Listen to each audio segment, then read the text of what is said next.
Students, हमने chapter number 5 start किया हुआ था सेट्स एंड फंक्शंस। तो आज हमारी एक्सरसाइज नंबर 5.2 है। हमने लास्ट एक्सरसाइज के अंदर क्या देखा था, कार्टेशियन प्रोडक्ट देखे थे। आज हमारा बाइनरी रिलेशन आ रहा है। तो बाइनरी रिलेशन को हम डिनोट करते हैं आर से। तो हमेशा एक चीज ध्यान में रखनी है, बाइनरी रिलेशंस जब भी निकलेंगे तो कोई से दो सेट या जो अकेला सेट होगा उसका उसी के साथ क्रॉस निकालेंगे। यानी बाइनरी रिलेशंस निकालने के लिए पहले हमें कार्टेशियन प्रोडक्ट का होना जरूरी है।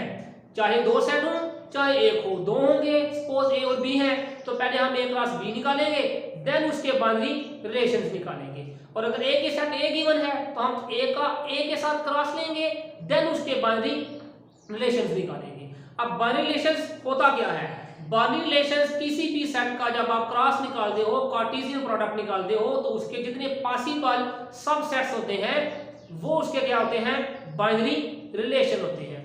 और बाइनरी रिलेशन को हम कैपिटल आर से डिनोट करते हैं। अब हम इसकी एक्सरसाइज शुरू करते हैं।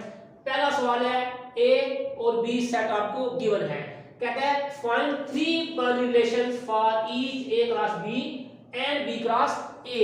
यानी पहले ए क्रॉस बी निकालना है, दोनों का कार्टेशियन प्रोडक्ट निकालना है, देन बाइनरी रिलेशंस की तरफ जाना है। कितने बाइनरी रिलेशंस डिमांड कर रहे हैं, 3, यानी R1 R2 R3।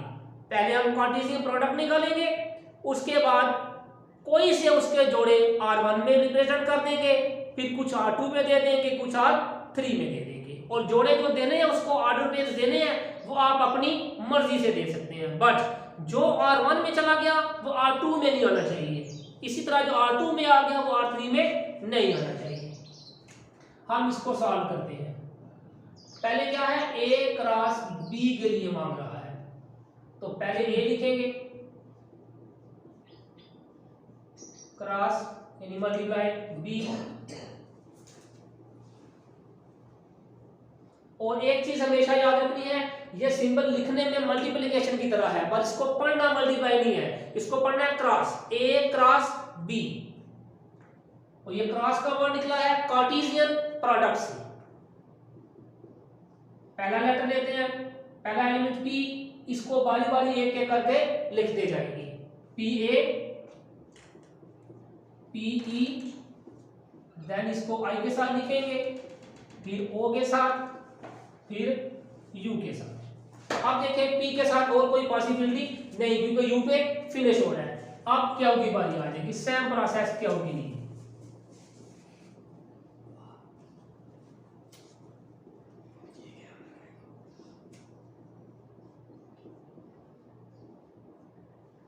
अब R की बारी, RA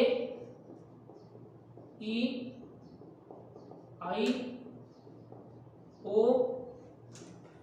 U, ये हमने R के लिख दिए। उसके बाद हमने S का लिखना है।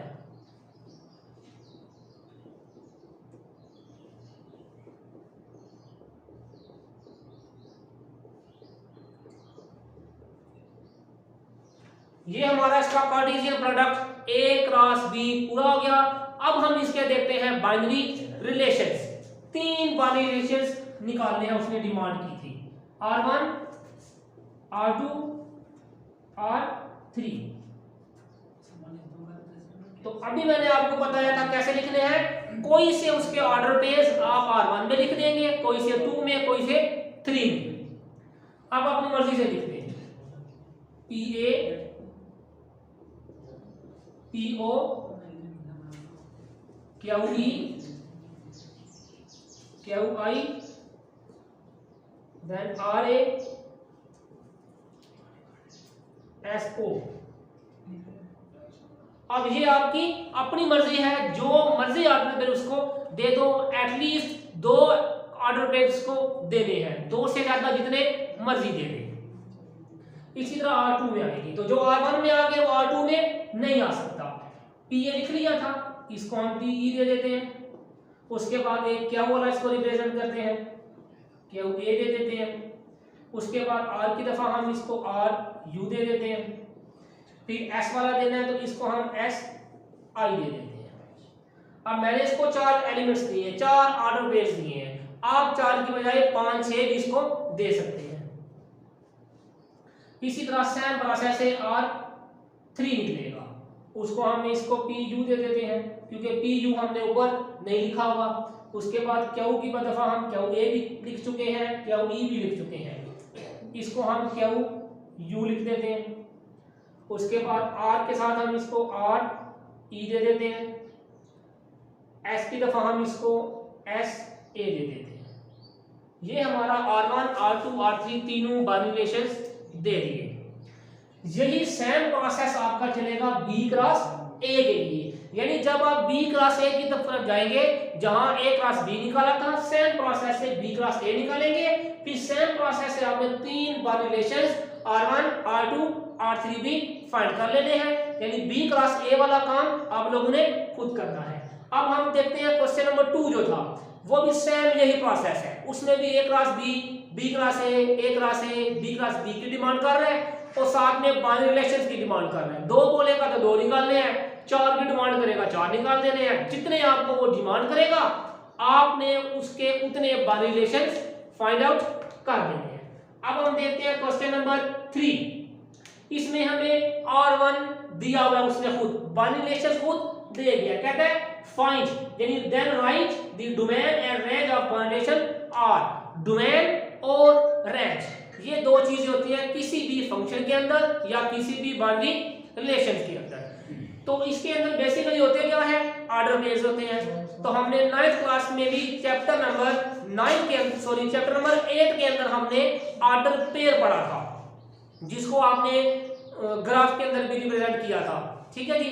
तो किसी भी ऑर्डर पेयर के अंदर हमने देखा था 2 वैल्यूज होती हैं, एक पहली और एक दूसरी।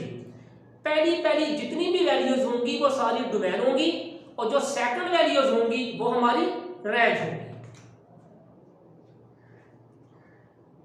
यानी डोमेन एंड रेंज। तो डोमेन क्या बताया मैंने अभी बताया था कि फर्स्ट वैल्यू ऑफ डोमेन होगी। पहला कौन है, 3 5 7 9, ये हमारा डोमेन आ। रेंज सेकंड वैल्यूज बताई थी मैंने, 4 6 8 10, ये हमारी रेंज है। इसी तरह इसके बाद हमारा क्वेश्चन नंबर 4 है, उसमें हमें 2 सेट दिए हुए हैं, उसमें एक L और एक M। वो आपको दिया हुआ है सेट बिल्डर फॉर्म में। तो मैंने लास्ट लेक्चर के अंदर आपको सेट बिल्डर फॉर्म से टेबुलर में जाना बताया था कैसे जाते हैं। वो आपने सेट बनाने हैं, फिर L क्रॉस M निकालना है, M क्रॉस L निकालना है। देन उसने प्रूव करने के लिए बोला है कि प्रूव करो कि L cross M not equal to M cross L, यानी L क्रॉस M का आंसर M क्रॉस L का आंसर दोनों इक्वल नहीं होंगे, तो हम लिख देंगे hence L cross M not equal to M cross L। Then साथ ही उसके एक और कंडीशन उसने दी हुई है कि L क्रॉस M और M क्रॉस L दोनों के लिए वो बाइनरी रिलेशंस की डिमांड कर रहा होगा, जितने होगा उतने आप बाइनरी रिलेशंस निकाल देंगे। अगर उसकी डोमेन और रेंज की भी डिमांड कर रहा है तो आपने रेंज और डोमेन भी निकाल लेनी है। डोमेन रेंज मैंने आपको निकालना बता दिया कि फर्स्ट एलिमेंट किसी भी फंक्शन के या किसी भी बाइनरी रिलेशन के डोमेन होती है, जो सेकंड एलिमेंट्स होते हैं वो हमारी रेंज होती है। अब हम क्वेश्चन नंबर 5 की तरफ जाते हैं। इसमें कहता है domain of the binary relation R, ये एक फंक्शन गिवन है, इसमें आपको उसने दिया b+1 इक्वल टू a का स्क्वायर, और उसने क्या दिया आपको, कहता है डोमेन क्या है n1। n1 का मतलब set of natural numbers 1 2 3 4 5 6 up to 100, क्योंकि नेचुरल उसने लिमिट नहीं बताई, सिंपल नेचुरल कह दिया। तो ये सारी क्या थी, आपकी डोमेन थी। डिमांड क्या है, रेंज फाइंड करो। डोमेन फर्स्ट होता है, रेंज सेकंड होता है, तो B और A दो लेटर्स यूज हो रहे हैं। फर्स्ट लेटर A होता है, इट मींस ये सारी वैल्यूज एक ही है। आप B निकालेंगे तो डोमेन आएगी, आप B को अकेला करें +1 है, उधर जाके माइनस होगा, ये इक्वेशन नंबर 1 बनेगी।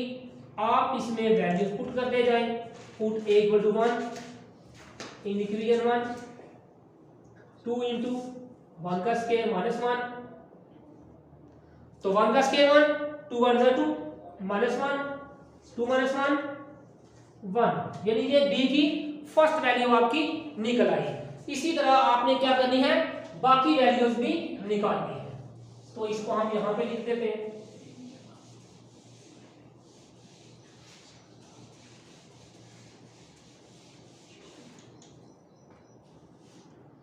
अब ये b की फर्स्ट वैल्यू निकल आई, अब a की सेकंड वैल्यू 2 पुट करेंगे, यानी put a equal 2 in equation 1, तो b इक्वल 2 इंटू 2 का स्क्वायर -1, 2 का स्क्वायर 4, 4 2 जा 8, 8 -1 7।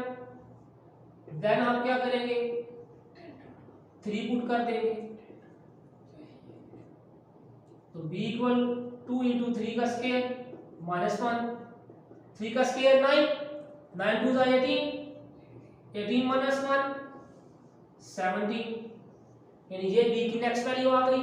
सेम प्रोसेस से आपने क्या करना है, 4 पुट करना है, 5 पुट करना है, 6 पुट करना है। हम यहां पे पुटिंग क्या कर देते हैं, स्टॉप कर देते हैं।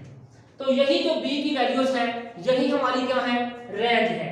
यानी हमारी रेंज क्या आ गई, b की फर्स्ट वैल्यू, b की सेकंड वैल्यू, थर्ड वैल्यू, इसी तरह अप टू सो ऑन हो जाएगा। सारी अगली वैल्यूज आप पुट करते जाएंगे, वैल्यूज आती जाएंगी। अब हम इसका लास्ट क्वेश्चन जो है, क्वेश्चन नंबर 6 यहां पे कर लेते हैं। तो क्वेश्चन नंबर 6 में उसने बोला है, if set P has 7 elements, यानी सेट P के एलिमेंट्स कितने हैं, 7 है।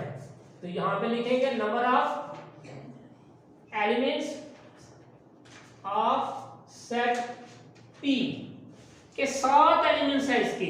कहता find number of boundary relations in set P cross Q। यहां पे हमने फाइंड करना था number of binary relations in P cross P, और इस क्वेश्चन को मैं सीधा क्या कर रहा हूं, सॉल्व कर रहा हूं। हमें एलिमेंट्स कितने दिए थे, 7 एलिमेंट्स उसने बोला था। Find the number of boundary relations in the set P cross P, के P क्रॉस P के अंदर जो बाउंड्री रिलेशंस आते हैं वो आप क्या करो, निकाल के दो। तो लास्ट लेक्चर के अंदर हमने नंबर ऑफ कार्टेशियन प्रोडक्ट पढ़ा था, m मल्टीप्लाई n था, लेकिन यहां पे फार्मूला चेंज हो जाता है। यहां पे इसका बाइनरी रिलेशन का फार्मूला आता है 2 की power m multiply n। 2 as it is, m का मतलब क्या है, number of elements of set 1, n का मतलब क्या है, number of elements of second set. तो इसमें सेट ही एक गिवन है, तो m भी 7 है, n भी 7 है, यानी 2 की पावर 7 मल्टीप्लाई 7, तो 7 7 जा 49। ये हमारी 5.2 एक्सरसाइज कंप्लीट हो गई। हम इंशाल्लाह नेक्स्ट लेक्चर में एक्सरसाइज नंबर 5.3 स्टार्ट करेंगे, जो फंक्शंस के रिलेटेड है।